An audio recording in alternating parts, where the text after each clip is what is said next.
Hey guys, how's it going? Thank you so much for joining today's session. This is Jason from Yeastar Training Team. Glad to be here with you guys. Thank you so much for your time. Guess this is about the time for us to get started for today's session. Well, in the previous session, we've already figured out some advanced features configuration on the P-Series PBX. Guess we still have something left. So for today's session, we're actually going to talk about the integration between the P-Series PBX and the YSCIS system. Okay, yeah, you're right. We can actually support it. That's true. So first of all, as we know, the P-Series, especially the P-Series hardware, the on-premise system, we give you guys the custom solution. Basically means you can have some hardwares, you can get some modules, you can fix it in the system, you can customize the interface. So if you can customize the interface, basically means you can use some cables for the plug and play solution. That just gives us the possibility to realize this sort of integration between P-Series PBX and the YSCIS system. Now let's just jump in, okay? So first of all, give it a check here, guys. We just want to figure out what is the YSCIS system. Okay, first of all, today we're talking about the P-Series PBX. This is like a pure IP-based solution. Well, many years ago, some of our customers they were using the traditional analog system or digital system. Anyway, those sort of system we called it YSCIS PBX. Okay, so even though the IP system is quite popular, you can find IP system everywhere, but still some customers they're using the traditional YSCIS system in their office. So if we try to give them a better solution, I guess the best idea we're supposed to do now is if it's possible for us to give them this sort of integration, that would be better. That would be perfect for all of them because they can make full use of all of their resources. I mean, they don't have to completely replace the old YSCIS system. I mean, at least they can keep two systems together simultaneously. So, and besides, once we figure out the integration, we will also be able to use two systems to work as the unity. That's the solution we're talking about today. Okay. Now, first of all, guys, give it a check here. All right, just give it a check here on this topology. You guys can see on my left hand, the white one, that's the traditional YSCIS system, okay? So usually for YSCIS system, it's pure analog or maybe pure digital. You don't have any interface for the network connection. So you cannot connect the system to the router or switch or the service provider, I mean to the network directly. It won't work. You can't do it because you don't even have the interface. All right, there's no condition for you to have any kind of network connection on the traditional YSCIS system. The only thing you have there is just some analog interfaces. For example, like you will probably have something called CL port, which is the FXO port. And you will also have something else like FXS port, all right? So it's like if you try to figure out the phone registration, well, honestly, on the YSCIS system, we don't even have something called phone registration because it's not registered on the YSCIS system.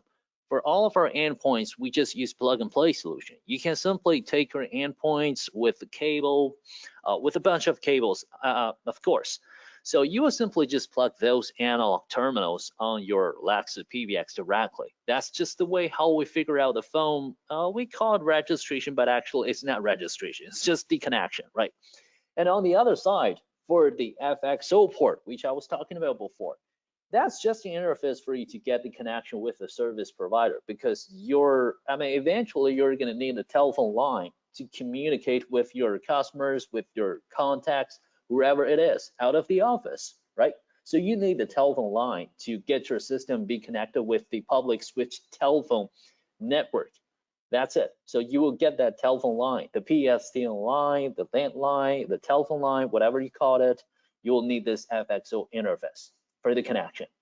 Now let's give it a check on my right hand. This is going to be our P-Series PBX, the new system, right? So for the P-Series system, as we know, it's going to be a pure IP solution, of course, but if you prefer, you do have that sort of flexibility because, for example, you guys can check on my, the picture I have here.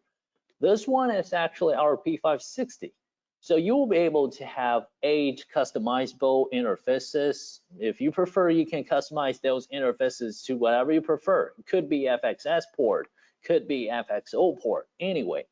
So that basically means we're going to be able to connect the FXO channel, which is the PSTN line or landline, whatever you call it, with this system directly. That's supported.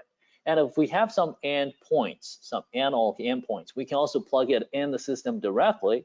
Well, mostly we're not going to do that because this is the IP system. So mostly we're going to register a bunch of IP terminals, which is our, which are IP phones in the office. We got a whole bunch of IP phones.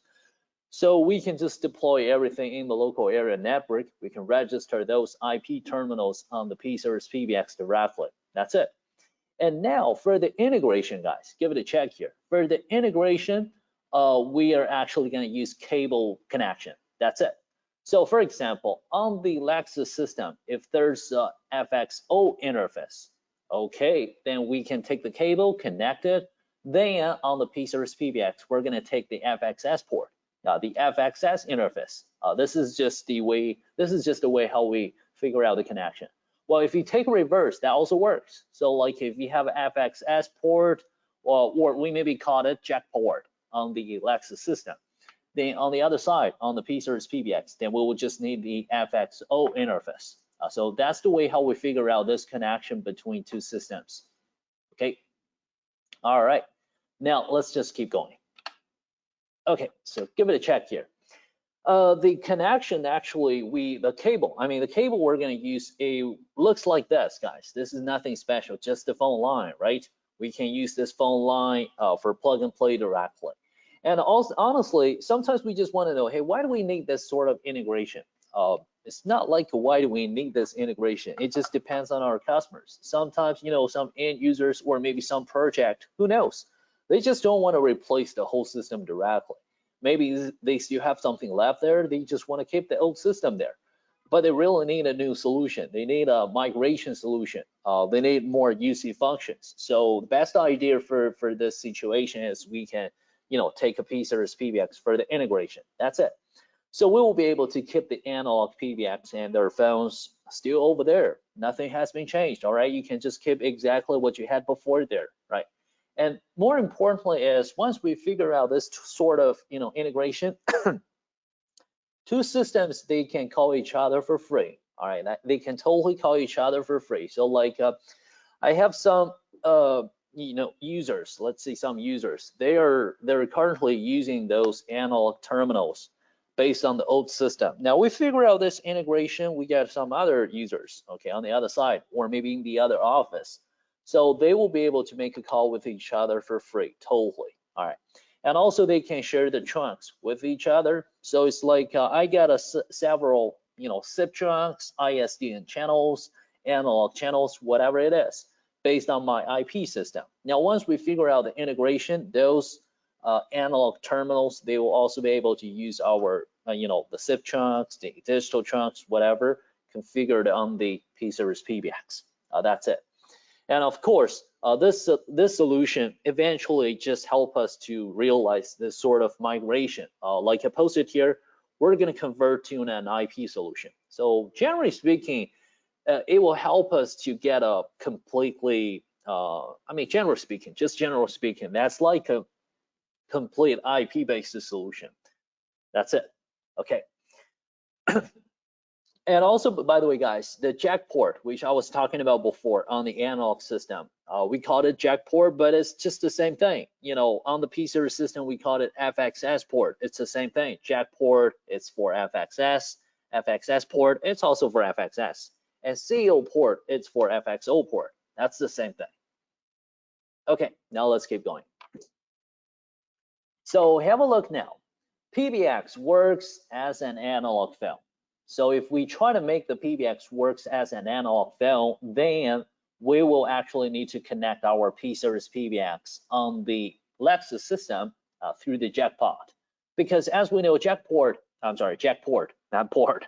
Okay, as we know, jack port, it's actually the interface which is FXS, right? So as we know, mostly FXS, it connects with the endpoints. It connects with the analog endpoints, which is our analog phones, right? So if we connect the P-Series PBX with the Lexus system through the jack port on it, That basically means we're going to make this P-Series PBX to work as an analog file, right? Makes sense, right? So it's kind of like we're just going to make this P-Series system as same as one of our analog terminals. That's it. All right, that's it. Well, on the other side, on the P-Series system, the interface we're going to use there, it's going to be the FXO port. I know, guys, this sounds a little bit tricky, but that's it. Just try to figure this out. Okay, it's a little bit tricky. So let me explain this again. So on the P-Series PBX, the interface we're going to take its FXO, and on the analog system, on this Lexus system, we use jack port, which is FXS. So that's just the difference. This is on this side, it will be FXS, and on this side, it will be FXO. All right. So that's also the thing I mentioned before. We basically just turn this P-Series PBX as same as one of our analog files. Okay, now let's give it a check on this. Some hardware installation. So if we try to figure out this integration between P-Series PBX and the Lexi analog system, then we also need some hardware installation, which is very important. So the hardware installation, we actually need some modules. You have several plans. So let's have a look. Plan A, you can use one SO module, offers one FXS port and FXO port. So that's plan A. I'm sorry, I guess I probably need to change this photo. Wait a second. I probably need to change it here. So this is supposed to be plan B, I guess. Okay, then this is supposed to be plan A. All right, I'm sorry about this. Now let's get back here. So according to my description here, plan A, we're gonna use the SO module, right? The black one.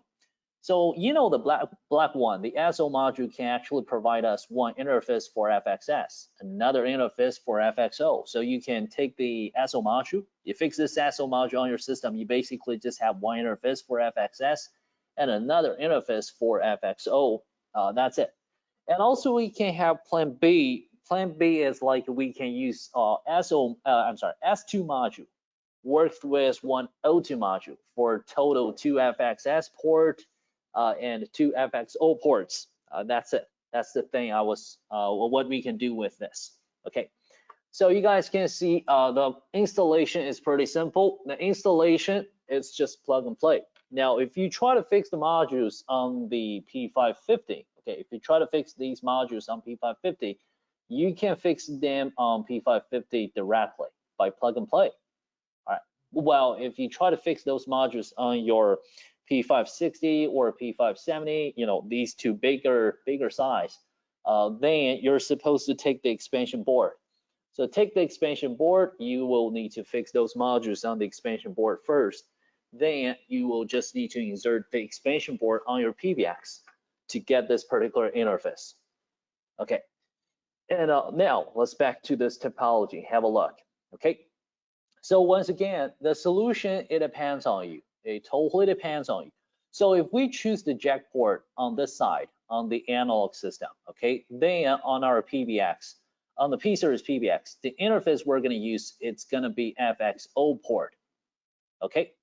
However, we can also take a reverse. So if we try to use the CO port here on this side, which is the FXO interface, then on the P-Series PBX, the interface we're going to take there is supposed to be the FXS interface, the FXS port. That's it. This is very easy to understand. And then for PSTN provider, which is TSP, all right, telephone lines service provider, I guess, telephone service provider anyway. So they provide us phone lines, right? We call it landline, we call it CO line, we call it PSTN line, whatever, it's the same thing. On the analog system, you know, on the traditional analog system, absolutely we're going to use the CO port, which is the FXO port for this connection. For the P-Series system, we're going to take something similar. It's called FXO port. Well, actually, it's the same thing. You know, technically, that's just the same thing. That's just the same thing. We connect it to the system by plug and play directly. All right. And the situation will be a little bit different. The circumstance will be a little bit different. Based on the traditional Lexus system, all the terminals we're going to use there are analog terminals. So those analog terminals, they will need the FXS interface. So here on the PBX, we have a bunch of FXS interfaces, or maybe we call it jack ports. Anyway, it's the same thing to connect these analog phones. Now on the P-Series PBX, usually we don't use those analog terminals. Usually we use IP phones. So you guys can see this. This is IP based.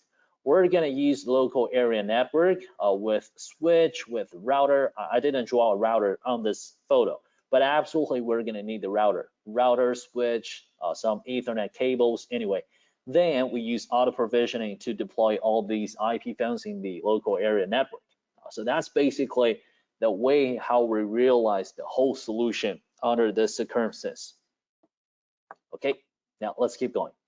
Then for the configuration, just have a look here. For the configuration, absolutely the first step is going to be the preparation of your hardwares. That's very important. You're going to get yourself be ready with all the hardware deployment. And then we're just going to get started for the configuration. So you can see this. We actually need to create an outbound chunk. This is something we're supposed to create it. Okay, select the FXO chunk that connected with the YSCIS PBX. So extensions of Yeastar PBX can call to the extension of YSCIS PBX. This is exactly what we're going to do. And then we're gonna keep going for this, share chunks with YSCIS PBX. So I will show you here. Have a look here. So this is the thing, here's the deal. This is just the thing what we're supposed to do. Step one, we're actually gonna go for call control, go for outbound route. Okay, just add a new outbound route. That's something we're supposed to do. And then over here, you will need to name this chunk. Could be whatever it is. Whatever it is, just name this chunk. Okay. Then here, the del pattern here. The del pattern here, we need to create a del pattern because this is also like an external call for the Yeastar PBX. So it's better for you to set some specific pattern rules, like number 9 as the beginning number, whatever it is. And then in the chunk list, we're just gonna select the chunk. This is the chunk actually which is connected between the Yeastar PBX and the the YSCIS system. Because on the Yeastar system, we're gonna use the FXO port. You guys get it? That cable connection, we're going to use the FXO port on the Yeastar PBX.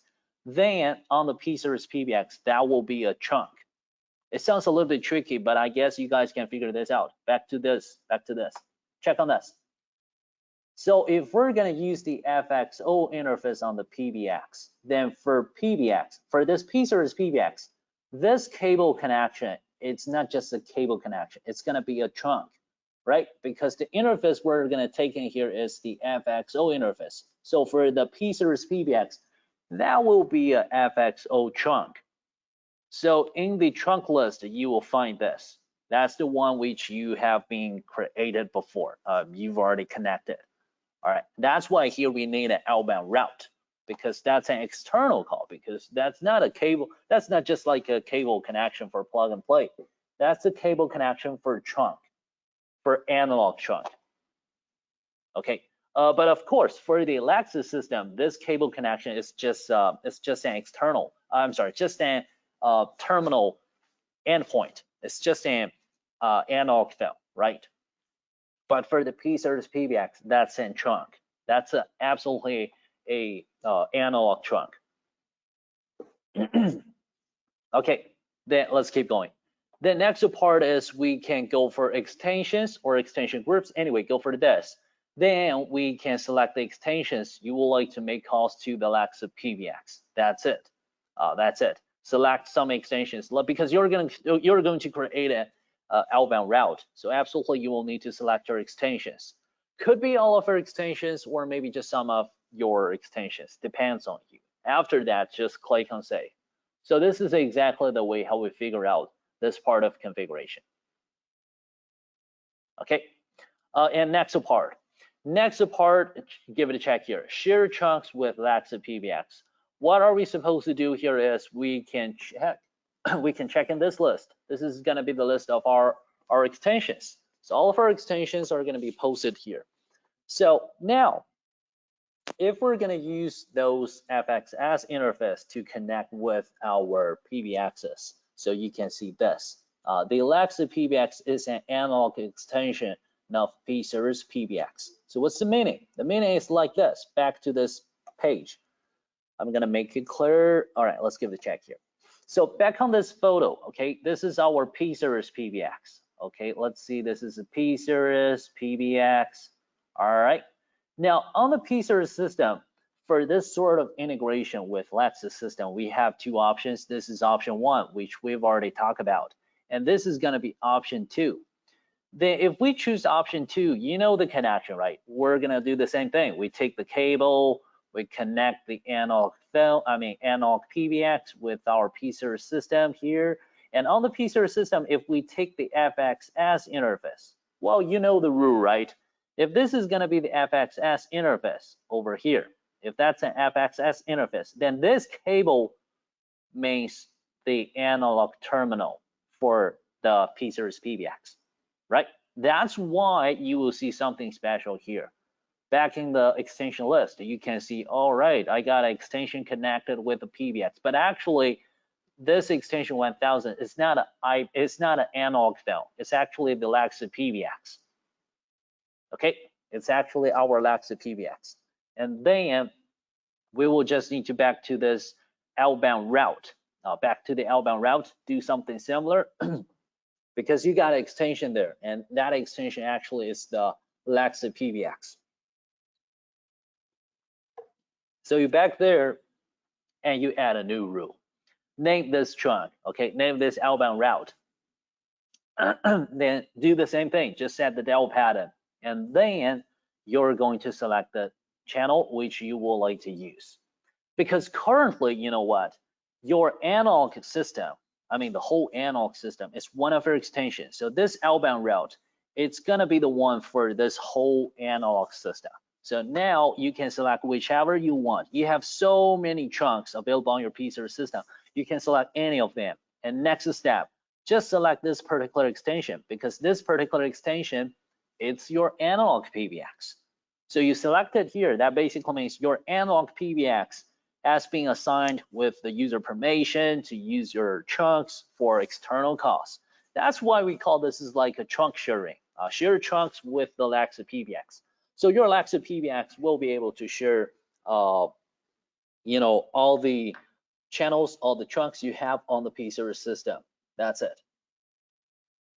Okay, so this is all about the integration with the Alexa PBX. You guys have any questions?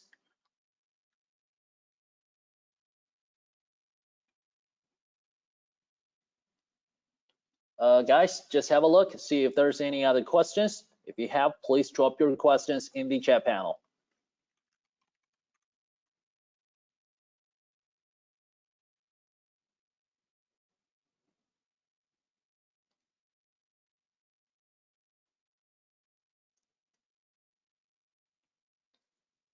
Okay, so I guess if there's no questions, I'm just gonna keep going. Okay, I'm just gonna keep going for the next part. Now let's keep going. So next thing I'm going to talk about here is, I will also talk about the integration between two IP systems. All right, let's see if I have two P-Series PBX, two P-Series PBXs, when I try to figure out the integration between these two, how can we do that? All right, give it a check. That's definitely much easier, much simpler than the previous one, okay? So if you have two units of the P-Series PBX, when you try to figure out integration, that's pretty simple. What you're supposed to do is you can just jump into the configuration portal, then you click on trunk directly. Two IP system, for the integration, we just use something called trunking, a SIP trunking, right? We create a SIP trunk between two systems, and after that, congratulations, that's just the connection we're gonna try to figure out between two systems. So we simply click on trunk here and we click on add. That's it. Well, for trunk connection, you have several options actually. Now it's pretty simple. You can name this trunk, absolutely. Now, for example, like I want to create a connection to my another P-Series PBX. So I probably drop it here to another P560. You just make it here, all right, make it clear. And you can probably even drop the IP address of this system, just like I said, to make it clear. Next time you will be able to figure out exactly what you're doing now. That's it. And next step is for this, the ITSP template, forget about that. We're not going to use any template here. We're just going to use the general directly, because eventually this chunk you're supposed to create it by yourself manually totally. So what now? Next step, let's keep going. For chunk type here, we're not going to use register chunk. We have two options. You can choose either pure chunk or account chunk. I'm going to explain them one by one. I guess pure chunk, this might be the most popular way for us to do it. So, you know, if you try to figure out the integration between two IP systems, they both have their particular IP addresses. If they're deployed in the same local area network, wow, that's so easy, right? Because both of them will have the local IP address, local private IP address, right? So we can use pure chunk here. Now on this PBX, what we're supposed to do now is, I'm just gonna need to enter the other system's IP address in this host name IP address here, and plus the domain name. Mostly we're just gonna use the same thing, which is the IP address. And after that, we're gonna do the same thing on the other system, because the thing is, like I described it before, they both are deployed in the same local area network. So you can pretty sure just take the IP addresses of both of them, then you just, you know, have an exchange between them. That's exactly what you're supposed to do to figure out this sort of pure chunk connection. Pretty simple, right? Exchange the IP address. Exchange IP addresses for, of your PBXs. So that's it. And maybe sometimes we have two systems that are deployed in two different offices. Then what are we supposed to do now? That's pretty simple, guys. I guess you still remember we were talking about something in the previous session. It's called port forwarding, right? NAT configuration, right? Still remember that. So if you have two systems which are deployed in two different local area networks, what you're supposed to do is you will actually need to make port forwardings for both of them. Two offices, I'm pretty sure you will have two different routers, two different public IP addresses. Then make port forwardings for both of them, all right? The port you're supposed to map it is, I guess you're gonna map SIP UDP 5060, SIP RTP 10,000 to 12,000, the port range. That's exactly what you're supposed to do. And then don't forget to configure NAT, because two systems, they figure out the trunk connection, they will need to make a call with each other. So if you never configure NAT, you will get a problem for making calls. Absolutely, because those packets gonna get lost, right? So don't forget it, configure NAT, make port forwarding, and then we just exchange IP addresses for two systems. That's it. But just be careful. If two systems are deployed in two different locations, now the IP address you're going to take there for this exchange, it's not going to be the private IP address. Absolutely, it's going to be the public IP address with the port, with the specific port which you've been mapped. That's it. All right. So here, it's not going to be 5060. Probably it's going to be something else. If you change it to 5566 or 5551, whatever it is, you will need the new port for the thing. Okay, so this is option one. And another option for this integration is by using account trunk. Now you guys can see this. If I choose account trunk, then this particular system will just give us some account information automatically. So I will be able to have username, password, and even the authentication name. So this solution is like we're gonna turn this particular PBX, guys, this P570, whatever, you can see this, to make it as it's kind of like the service provider. All right, it's kind of like, let me just draw it here. Let's see, this is the P570, okay? This is the particular P570, okay? If I choose account trunk, then it basically means I'm gonna make this P570 to work as the service provider. Then I will just provide the service, and this service is called SIP trunk. This is called SIP trunk, right? We're just gonna create a SIP trunk for the other system. And the other system can be, let's see, gonna be another, maybe another P570 or maybe another P550, whatever it is. I'm sorry, guys, it looks a little bit ugly, but let me just draw this. So that would be P550, right? So if I'm gonna be the service provider, I basically just provide the SIP trunk to you directly. Then for the P550, we actually need to register on the P570 to enable the SIP trunk, which I was talking about before. That's why you guys will see that if I choose account trunk here, you guys can see here, we will have username, we will have password, we will have authentication name, but we don't have to do anything because you've already got your server address, which is going to be your IP address, right? And you have the username, the password, the authentication name. Then for the other system will just need to register it on the system. So on the other side, we're going to use register trunk. Here you will need to use the IP address, which is the one I mentioned, provided by the server, kind of like a server system IP address. And also we have the username, we have the password, we have the authentication name. That's exactly the way how we realize this sort of integration. So you probably want to know, why do we need the account trunk? The account trunk is quite functional for some special scenario. For example, like I have a headquarter, I have a branch office. When I try to figure out integration, it's pretty simple, right? We can use peer trunk. But the thing is, for branch office, we don't have a public IP address. Then how can we realize it by peer trunk? If you're going to use the peer trunk for the interconnection, you actually need the public IP addresses for both of them, right? Well, but the thing is public IP address. Static public IP address is not for free. Service providers, they will charge you, and that's really expensive. I guess as far as I know, that's really expensive. All right, almost everywhere. It's not a free service. So it's not a good deal. Absolutely, that's not a good deal, especially for some SME users. They don't want to spend additional charges just for an IP address. For a branch office, seriously? Then a better solution for them might be this account trunk. You don't have to get another IP address, public IP address. Save your money there, all right?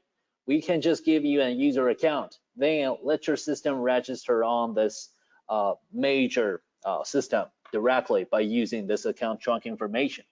That's it. So that's just the way how we make use of the account trunk for the interconnection between two systems. Okay. All right, so guys, any questions? I guess that was all we have for today's session. We mainly just talk about the integration between two systems, P-Series PBX with the analog system, or the pure IP systems for both sides. Okay. Wait a second, I got a question here. Let's see this question. I think this is a specific case, right? Support has not responded to this question yet. Okay. Anyway, thank you for the question. I think we're gonna update you later because that's a specific case, just like I said. That's a very specific case. Probably we will need to check more details, give you a feedback. All right.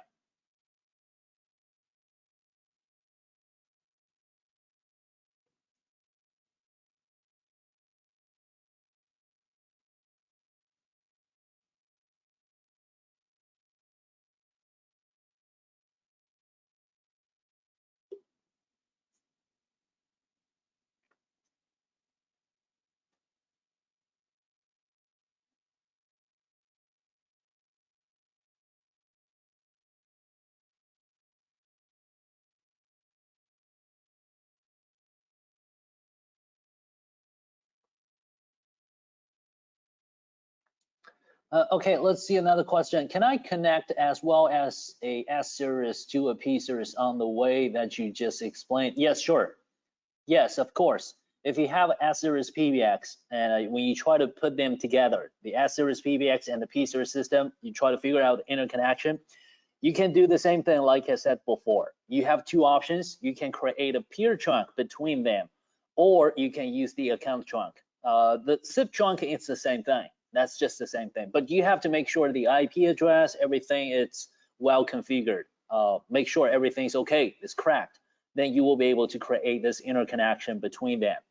After that, the only thing left for you is just the inbound and outbound routes configuration, because you're going to make external calls between each other. That's what you're going to do for the next step.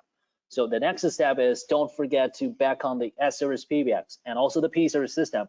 to create the inbound and outbound routes. So they will be able to make a call with each other. Okay. Anything else, guys? Any other questions?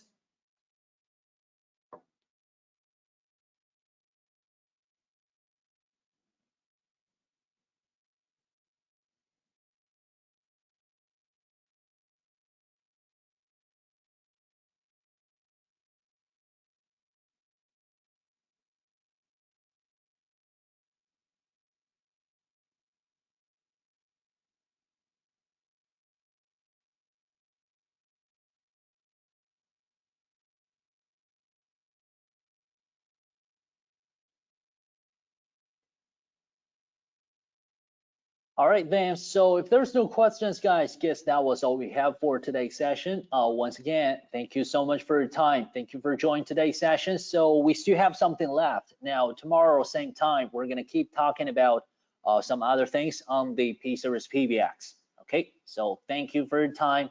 Have a nice day. Take care, and I will catch you guys in the next one.